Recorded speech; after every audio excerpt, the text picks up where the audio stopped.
मी पंजाब आणि या ठिकाणून महाराष्ट्रातल्या शेतकऱ्याला अंदाज देणार आहे। सर्वप्रथम सांगायचं झालं तर 10-12 दिवसापासून काही भागात पाऊस पडलेला नाही, म्हणून त्यांच्यासाठी आनंदाची बातमी। आज तुमच्या इकडे म्हणजे नगर जिल्ह्यात बऱ्याच ठिकाणी आज पावसाला सुरुवात झालेली थोडा दिवस 30ला आणखीन वाढणार आहे।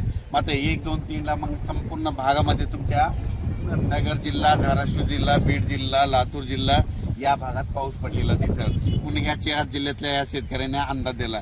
त्याच्यानंतर आपण आता पूर्व विदर्भाकडे पूर्व विदर्भातल्या शेतकऱ्याला सांगू इच्छितो की पूर्व विदर्भामध्ये नागपूर, वर्धा, भंडारा, गोंदिया, चंद्रपूर, यवतमाळ, अकोला, वाशिम, हिंगोली, बुलढाणा, जळगाव या जिल्ह्यातल्या सर्व शेतकऱ्याला सांगू इच्छितो की तुमच्या 1, 2, 3 जुलैला मात्र तुमच्या इकडे मुसळधार पाऊस पडणार आहे। विदर्भ, पूर्व विदर्भ 6 जिल्हे, पश्चिम विदर्भ 5, 11 जिल्ह्यामध्ये मुसळधार पाऊस पडणार आहे। कुठं अतिवृष्टी होणार आहे, कुठं भाग बदलत पाऊस पडणार आहे, कुठं रिमझिम पडणार आहे। पण सांगायचं झालं तर यवतमाळ जिल्ह्यामध्ये खूप जोरात पाऊस पडणार आहे, चंद्रपूरकर देखील खूप पडणार आहे, नागपूरकडे देखील खूप पडणार आहे, अमरावतीकडे जोरात पडणार आहे, अकोल्याकडे जोरात पडणार आहे, वाशिम जिल्हा जोरात राहणार आहे, हिंगोलीकडे राहणार आहे, त्याच्यानंतर अकोला, बुलढाणा जास्त राहणार आहे, जळगाव जामोद घाटाच्या खाली जास्त राहणार आहे, जळगावला जास्त राहणार आहे। तिकडे पाऊस पडत असल्यामुळे त्याच्यामुळे जालन्याला देखील पाऊस पडणार आहे, संभाजीनगरला देखील पडणार आहे। म्हणजे सांगायचं झालं तर पूर्व आणि पश्चिम विदर्भ 11 जिल्ह्यामध्ये चांगला पाऊस पडणार आहे, म्हणून हे विदर्भ पश्चिम विदर्भातल्या शेतकऱ्यांनी हा अंदाज लक्षात घ्या। त्याच्यानंतर आपण पश्चिम महाराष्ट्राकडे वळू। म्हणजे आज देखील पश्चिम महाराष्ट्रामध्ये चांगल्या प्रकारच्या बऱ्याच ठिकाणी भाग बदलत पाऊस सुरू होणार आहे।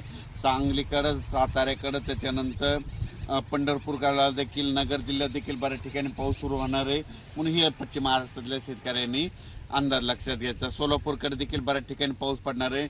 सोलापूरच्या शेतकऱ्यांना खूप पूर्ण येत आहेत, धाराशिवच्या देखील येत आहेत की पाऊस नाही, म्हणून त्यांच्या देखील आज सुरुवात होणार आहे, म्हणून त्यांच्यासाठी आनंदाची बातमी।